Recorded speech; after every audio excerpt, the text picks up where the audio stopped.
Жол демекчи, өткөн апта ЖИА бизнес ассоциациясы Бишкек, Нарын, Ысык көлдүн ишкерлерин чогултуп, түштүк облустарга бизнес караванга чыкты. Бизнес караван алгач өз сапарын Ош шаарынан баштап, анан Жалал Абад жана Баткен жергесинде болду. Өлкөнүн ар кайсыл аймактарынан келген ишкерлер бир аянтчага чогулуп, бири-бири менен таанышып, дистрибьютор, өнөктөш таап, пайдалуу келишимдерди түзүүгө үлгүрүштү. Бизнес караван Кыргызстандагы мындай форматтагы биринчи бизнес ивент десе болот. Мындай ишкерлер проблемаларды талкуулоо үчүн эмес, анын жолун табуу үчүн чогулушкан. Жана эң башкысы бири-бири менен таанышып, кызматташтык байланыштарды түзүү.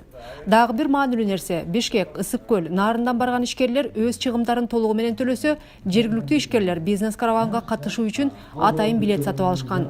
Демек мында чындап кызыкчылыгы бар, сапаттуу аудитория чогулду десе болот. Бизнес каравандын жакшы жери бизге керектүү сапаттуу өнөктөштөрдү тапканга мүмкүнчүлүк түзүп берип атышат да. Бул жерде бизнеске кызыккан же өзүнүн бизнесте жакшынакай тажрыйбасы бар, ушундай өзүнүн жашоолук баалуулуктары дагы башкача адамдар келип катышат деп ишенебиз. Сайкал Асылбекова менталдык арифметика өңдүү бир катар окуу курстарын сунуштаган Академа Роста компаниясынын негиздөөчүсү. Компания өз франшизаларын сатат. Жана ушул кезге чейин өлкө аймагы боюнча 40 франшиза сатууга үлгүргөн. Ош жана Жалал Абад толук камтылбагандыктан бул аймактардагы кызматташтыгын кеңейтүү максатында бизнес караванга кошулуп келген. Жана сапардын жыйынтыгы жемиштүү болгонун айтып берүүдө. Мисалы, Оштон бир 5ке жакын адам бизге заявка ташташып, өнөктөш курабыз деген ойдо турушат. Эми азыркы учурда сүйлөшүүлөр жүрүп жатат. Бүгүн дагы Жалал Абадка келгенде 1-2 адам менен буюрса келишим түзгөн турабыз. Партнерлорду багы баалап изилдеп көрсөк, билим берүү тармагындагы өзүнүн борборлору бар болчу экен, бирок багы брендированный эмес экен да. Кыргыздан брендинин алдында иш алып барган ТЭК компаниясы өз продукцияларын бизнес каравандын алкагындагы көргөзмөгө жөн жеринен алып чыккан эмес. Компаниянын Сузакта күрүч иштеткен заводу бар. Кыргызстан азыр өзүн күрүч менен толук камсыз кыла албайт. Кептин баары баа тандаштыгында. Казакстан, Россиядан чоң көлөмдөгү арзан күрүчтөр келип, кыргызстандык дыйкандар өстүргөн күрүч көп учурда кымбат болуп калат. Анын үстүнө түшүмдүүлүгү дагы аз болуп, дыйкандардын чыгымы акталбай жаткандыктан сортторун жаңылап, жок дегенде өзүбүздүн ички рынокты күрүч менен камсыз кылууга аракет кылып жатабыз дейт компаниянын жетекчиси Анарбек Малабаев. Дыйкандардын пайдасыны бир аз көбөйтүш максатында урук алып келдик дагы, уруктун түшүмдүүлүгү көп болгон урукту алып келдик. 1 гектардан 3 тонна эмес, 5 тонна, 3,5 тонна эмес, 5 тонна ала турган алып келдик. Ошон үчүн азыркы учурда дыйкандарыбыз баары ыраазы. Жаңы уруктан көп эгишти. Адашпасам 1000 гектарга чейин эгишти бул жылы. Себеби бул күрүчтүн түшүмү ошол эле гектардан 3,5 тонна күрүч эмес, 5 тонна алып аткан үчүн бул дыйкан үчүн пайда болуп атат да. Мисалы 1 тонна, 1,5 тонна ашыкча алып атат. Ошол пайда жагынан жакшы болду дейм. Алгач экспортко чыгуу ниети менен иш башташкан. Бирок көлөмдүн аздыгынан жана баа тандаштыгына туруштук бере албагандыктан багытын ички базарга бурган. Азыр продукцияларынын көбү Жалал Абадта сатылат. Компания бизнес каравандын алкагында Ош жана Бишкек шаарынын дистрибьютор табууну көздөгөн. Азыркы учурда Жалал Абадта ушу 2-нчи жыл болуп атат. Бардыгы маркеттерге берилип атат, региондорго чыгып атат. Азыр биз Ош регионуна жана Бишкек дистрибьютор издедик эле. Ошол максатта бирок Ошко таптык. Дистрибьютор таптык ошо бизнес каравандан. Жогоруда сөз болгон Жалал Абаддык ишкер Анарбек Малабаев Америка рыногун багынткан аз сандагы кыргыз ишкерлердин бири. Ишкер мал этинин калдыктарынан ит үчүн тамак даярдап, аны толугу менен АКШга экспорттойт. Бул азыктар Америка жана Европа өлкөлөрүндө абдан бааланат. Жана АКШда 1 кило ит азыгынын баасы $30 же 2000 сомго чейин жетет. Баарынан кызыгы, ит үчүн азыктарды даярдаган бул компания азыр өз өндүрүшүндө хас стандарттарын киргизип, тамак аш коопсуздугу боюнча эл аралык сертификаттарды алуу алдында турат. Бул ит азыктарын сатып алган америкалык тараптын талабы. Американы багынткан ишкерчилик туурасында менин бизнесим рубрикасында.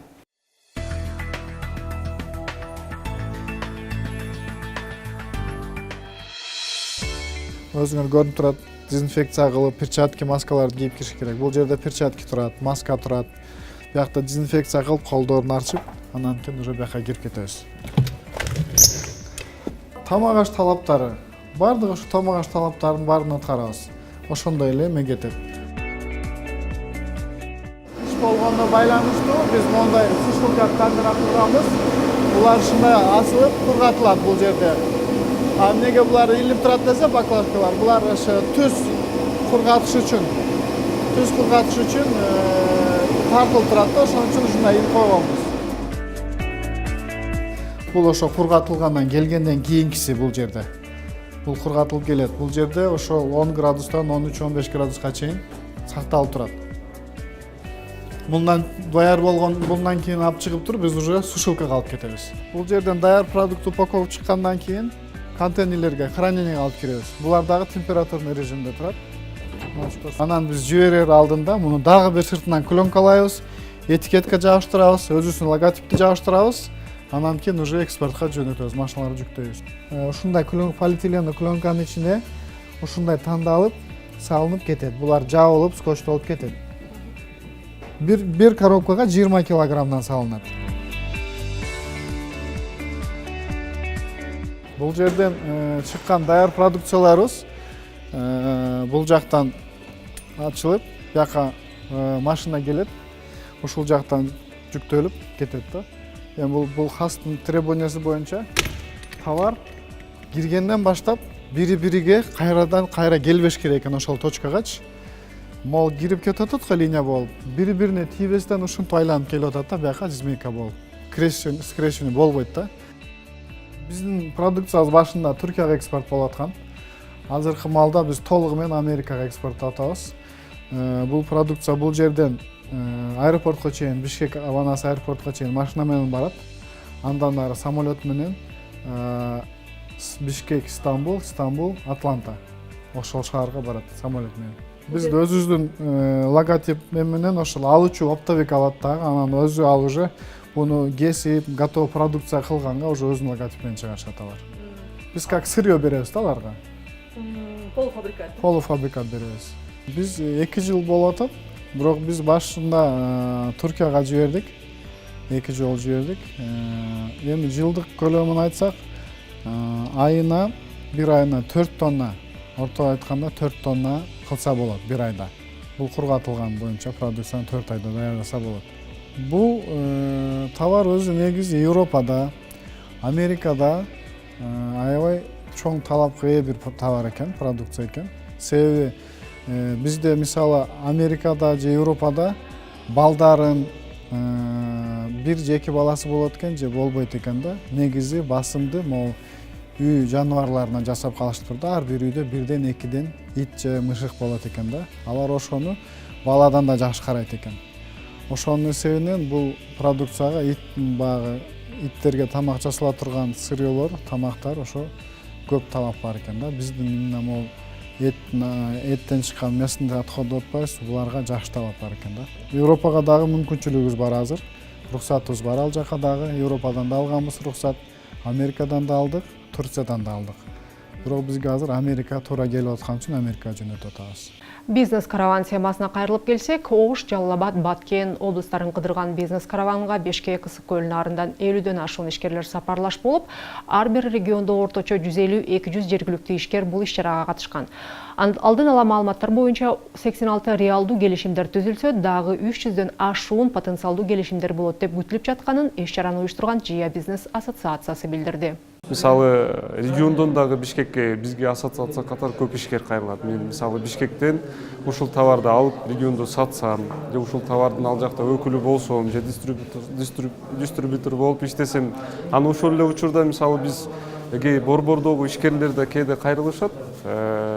Мисалы мен регионго чыгат элем деп. Бирок буга чейин мисалы биз мындай иштен ишке бир сунуш түшсө, ошону ишке ашырып иштеп келген болсок, эми мындан ары мисалы стабилдүү ушундай бир 2 жылда бир борбор менен ишкер региондогу ишкерлерди жакындатуу максатында ушундай атайын бир тур уюштуруп турсак, ал жерге келгенде сөзсүз өзүнүн товарына клиент эме таап эме болот. Анан аябай көп мээнетти талап кылган жумуштан да өттүк да, ар бирине барып, ар бирине түшүндүрүп, презентация уюштуруп, анан мисалы башка форумдар, башка көргөзмөлөргө барып, ал жердин буклеттерди таратып, ошентип эме кылып атабыз. Биз ишенебиз. Мисалы, эгер бул аянч ийгиликтүү болуп кетсе, Кыргызстандын келечекте дагы деле көп бир жакшы бир мемелерди көрсөтөт го деген бир мемебиз бар да. Анан мисалы азыр бүгүнкү күндө деле региондогу ишкерлердин айтып аткан бир мемеси, мисалы маселе чечүү жагынан, ошол эле каражат чечүү жагынан ишкерлердин мисалы көйгөйлөрүн ким чечет?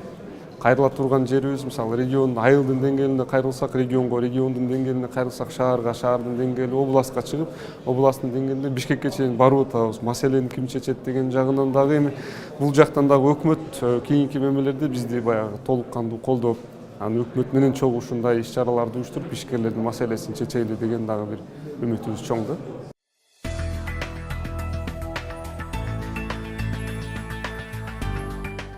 Бизнес каравандын эң активдүү бөлүгү B2B форматындагы жолугушуулар болду. Анда ишкерлер бири-биринин кызмат товарлары менен таанышып, жогоруда айтылган келишимдер дал ушул көзмө-көз жолугушуулардын жыйынтыгы менен түзүлдү.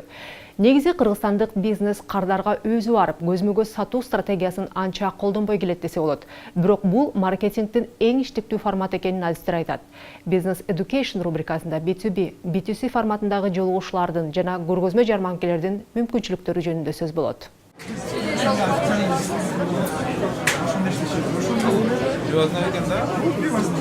Элмурат 10 жылдан ашуун Туркияда иштеп, Кыргызстанга жакында эле кайтып келген. Ал Туркияда жылдык айлануусу $170 миллион түзгөн орто компанияда иштеп, Индия, Россия, Балкан мамлекеттери жана Борбор Азиядагы сатуулар бөлүмүн жетектеген. Ал өз ишинде иш бөлмөсүндө дээрлик олтурбаганын жана кардарлар менен жеринен барып иштешүү чоң жыйынтык алып келерин айтып берүүдө. Биз ордубузда отуруп сатканда көп натыйжага жете албайт элек. Биз качан башка өлкөлөргө, башка кишилерге өзүбүздүн продукцияны жеткизгенде гана жакшы сатыштарга ээ болдук. Команда бир сезондо 3,5 миллион, кээ бир учурларда 7 миллион еврого чейин сатууларды жасап койчу да. Компания сатууларын көбөйтүү үчүн B2B, B2C жолугушууларды такай өткөрүп, көргөзмө жарманкелерге катышып туруусу керек деп кеңеш берет.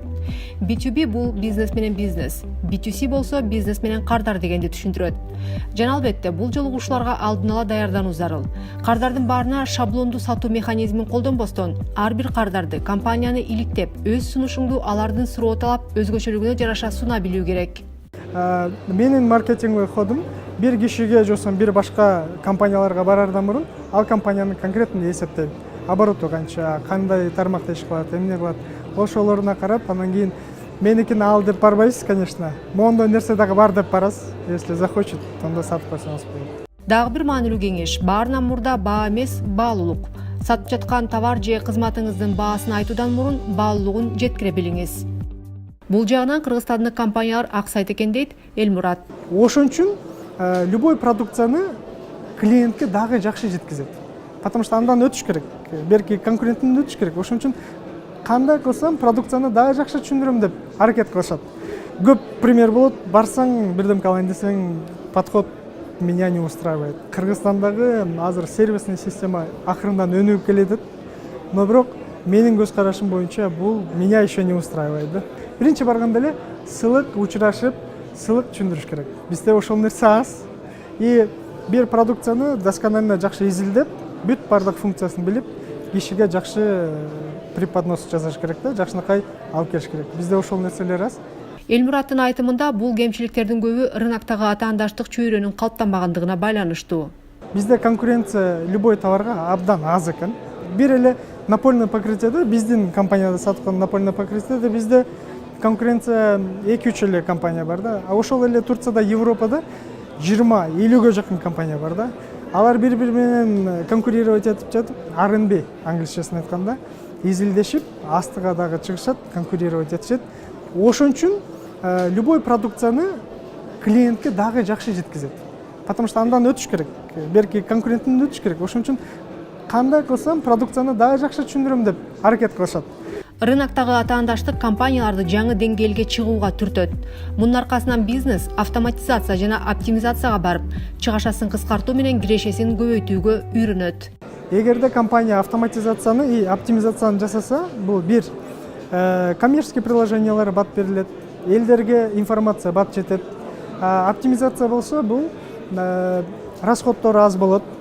Аз каражат менен көп доход алып келет өзүнөчү. Бизнес өнөктөштөр менен мамиле түзө билүү кандай маанилүү болсо, кардар менен болгон мамилени жолго коюу дагы ошондой эле маанилүү.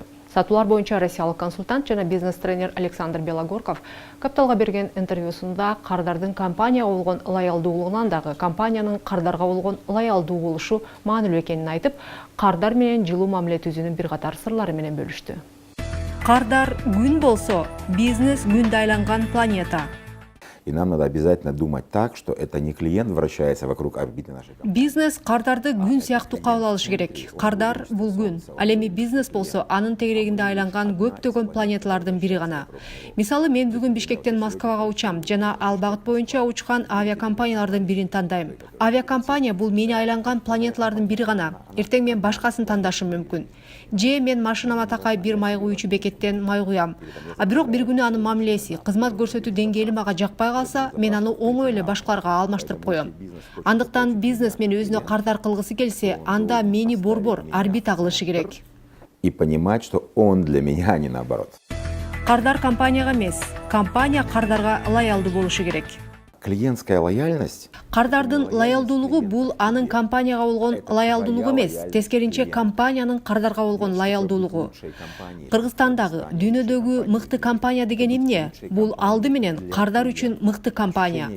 Сезим бул реалдуулук. Жакында эле мен бир ресторандар тармагына консультация берип калдым. Алар айтып жатат, биздин шеф абдан мыкты, тамактарды сонун жасайт. Кардар болсо ошону түшүнбөй жатат деп. Эгер силердин кардар силердин шеф жасаган тамакты даамсыз десе, анда ал чын эле даамсыз. Бул жерде чындык маанилүү эмес. Бул жерде кардардын кабыл алуусу, сезими маанилүү. 21 кылымда кардардын көңүлүн табуу оңой эмес. Азыр жөн гана кардарга керектүү кызматты сунуп коюу эч нерсеге татыбайт. Биз кардардын көңүлүн көккө көкөлтүшүбүз керек. Башкача айтканда, кардар үчүн бардык ресторандар бир тең, сиздин ресторан бир тең болушу керек. Жана ал көптөгөн сунуштун ичинен сизди тандашы керек.